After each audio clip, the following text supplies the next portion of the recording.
অর্থাৎ ভগ্নাংশ। এই ভগ্ন মানে হলো ভাঙা, যে কোনো কিছু ভেঙে ফেলে এটা কি বলে? আর অংশ মানে হলো ভাগ, অর্থাৎ আমি কোন একটা কিছুকে ভাগ করে ফেললে বা টুকরা করে ফেললে যে অংশ পাওয়া যায়, এখন এই যে আমি ভাঙলাম অথবা টুকরো করলাম, এটা হলো কি? আর এটা কি বলো তো? এটা একটা মার্কার, একটা। এখন আমি যদি এই মার্কারটাকে দুটো ভাগ করি তখন কিন্তু আমরা একটা মার্কার এটা বলবো না, কি বলবো? আমি যেমন এটাকে দুটো ভাগ করলে তখন আমরা কি বলবো?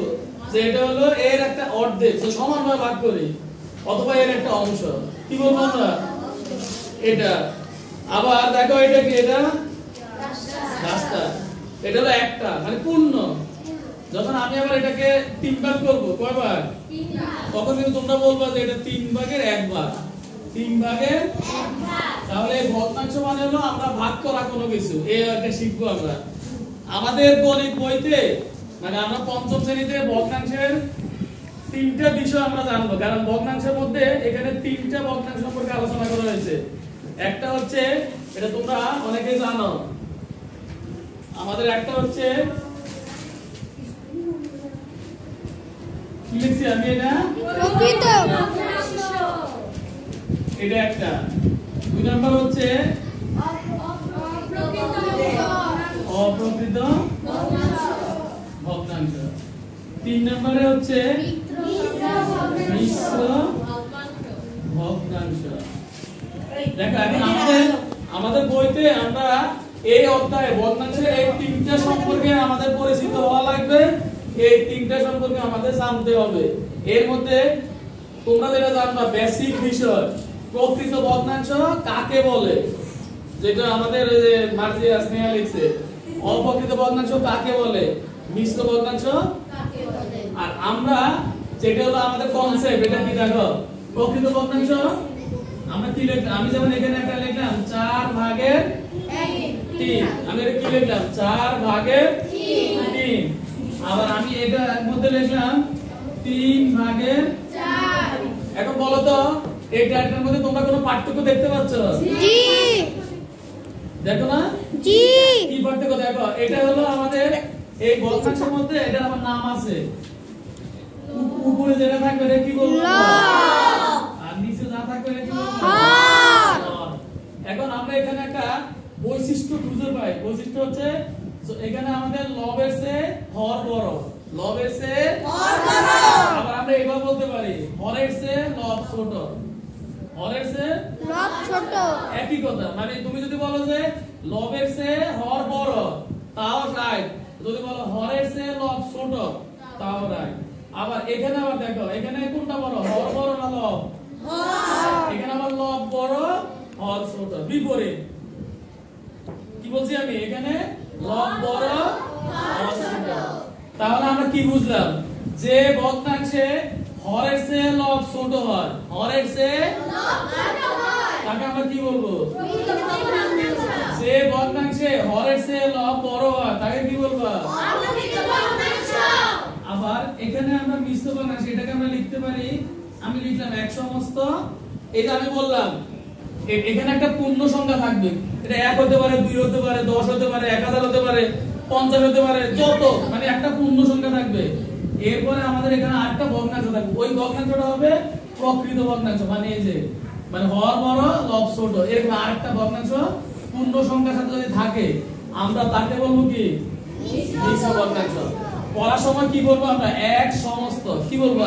এক সমস্ত 4 ভাগের 3, 4 ভাগের 3, এক সমস্ত 4 ভাগের 3, 4 ভাগের 3। এরকম যদি হয় আমরা এগুলো কি বলবো? মিশ্র ভগ্নাংশ। তাহলে আমরা কয়টা ভগ্নাংশ শিখলাম? 3টা। প্রকৃত ভগ্নাংশ, অপ্রকৃত ভগ্নাংশ, মিশ্র ভগ্নাংশ। 3টা ভগ্নাংশ আমরা জানলাম বা পরিচিত হলাম যে এরকম থাকলে আমরা বলতে পারি। এখন আমরা এখান থেকে আমাদের সমাধান, যেটা আমাদের বই থেকে করার জন্য আমরা করব, আমাদের একেবারে দেখো 38 পৃষ্ঠা 1 নাম্বার লেখা আছে প্রশ্নগুলোর উত্তর দি। কি লেখা? প্রশ্নগুলোর উত্তর দি। তারপরে 1 নাম্বার লেখা আছে প্রকৃত ভগ্নাংশ এবং একের সমান ভগ্নাংশ শনাক্ত করে। কি বলছে? মানে এখানে এই বক্সের মধ্যে কতগুলো ভগ্নাংশ দেওয়া আছে বক্সের মধ্যে কি দেওয়া আছে কতগুলো এখন আমাদেরকে বলছে এই ভগ্নাংশ অনেকগুলো দেওয়া আছে এগুলোর মধ্যে আমরা প্রকৃত ভগ্নাংশ এবং একের সমান তাহলে আমরা আগে এই ভগ্নাংশগুলো লিখে ফেলি বোর্ডে আমরা এখানে একটা ছবি আঁকি একটা তাহলে আমাদের সহজ হবে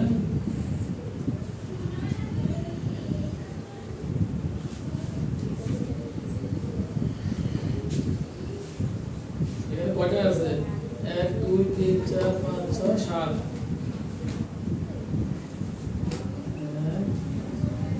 2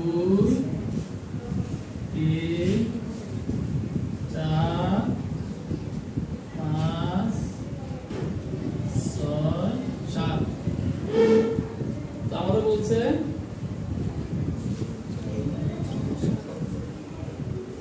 প্রকৃত ভগ্নাংশ এবং একের সমান ভগ্নাংশ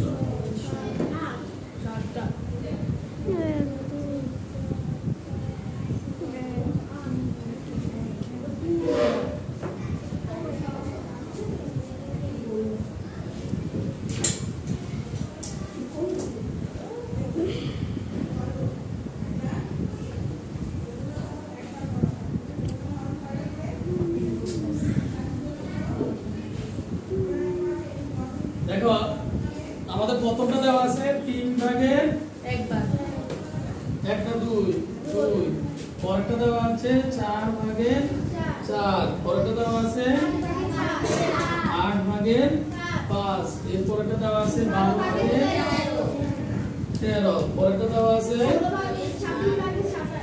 26 ভাগের 27 এর পরেরটা দেওয়া আছে 1 ভাগের 1 পরেরটা দেওয়া আছে 25 ভাগের 2 এখন মানে আমাদের এখানে কতগুলো ভগ্নাংশ দেওয়া আছে মানে এগুলো প্রদত্ত ভগ্নাংশগুলো এগুলো কি প্রদত্ত মানে যেটা প্রশ্নে দেওয়া আছে এখন এখান থেকে আমাদের এখানে লিখতে হবে কোনটা প্রকৃত ভগ্নাংশ ওটা সামনে আমরা প্রকৃত লিখব কোনটা একের সমান ওটা আমরা একের সমান লিখব যেটা প্রকৃত ভগ্নাংশ ওটার সামনে কি লিখবা প্রকৃত ভগ্নাংশ আমাদের একের সমান ওটার সামনে কি লিখবা একের সমান এখন দেখো তো 3 ভাগের 2 আমাদের এখানে হর বড় না লব বড় হর বড় 3 বড় 3 হচ্ছে হর তাহলে আমরা জানি যদি হরের চেয়ে লব ছোট অথবা লবের চেয়ে হর বড় হয় এটা কি ভগ্নাংশ প্রকৃত ভগ্নাংশ তো আমরা এখানে এটা এই সোজা লিখব এটা কি প্রকৃত ভগ্নাংশ আবার দেখো এখানে আছে 4 ভাগের 4 4 ভাগের 4 এটা মনে রাখবা তোমরা যদি কোনো সংখ্যা কে ওই সংখ্যা দিয়ে ভাগ করা হয় ওই সংখ্যা দিয়ে কি ভাগ করা হয় যেমন এখানে 4 ভাগের 4 মানে কি 4 কে 4 দিয়ে ভাগ এটা আমরা বলতে পারি আর ভগ্নাংশ আকারে বলি আমরা লব এবং হর যদি সমান হয় লব এবং হর যদি কি সমান হয় তার মান কত হয় 1 হয় মনে রাখবা লব যত হর যদি তত হয় তাহলে তার মান কত হবে 1 ওই ভগ্নাংশটার মান হচ্ছে 1 এর সমান কত সমান 1 এর সমান যেমন মান দিয়ে বলো আমি লিখলাম 8 ভাগের 8 তাহলে এটার মান কত হবে 1 হবে মানে 1 হবে এটা মানে হর আর লব যদি সমান হয় মান কত হবে 1 এর সমান তাহলে 4 ভাগের 4 আমরা কি লিখব এটা 1 এর সমান বুঝছো তোমরা সহজ না এরপরটা দেখো 8 ভাগের 5 তাহলে এটা কি ভগ্নাংশ হবে 8 ভাগের 5 এটা প্রকৃত কারণ আমাদের কি হর বড় লব ছোট এটা কি লিখবো আমরা এখানে তারপরটা দেখো 12 ভাগের 13 এখানে আমাদের হর ছোট লব বড় তাহলে এটা কি অপকৃত কিন্তু প্রকৃত না তাহলে আমরা এটা লিখবো না এটা খালি এখান থেকে অপকৃত লিখতে বলেনি আমাদের আচ্ছা তারপর হলো 26 ভাগের 27 এটা কি কারণ এটা লব বড় হর কি ছোট এরপর আছে 1 ভাগের 1 তাহলে এটা কি 1 এর সমান তারপর দেখো 25 ভাগের 2 এটা কি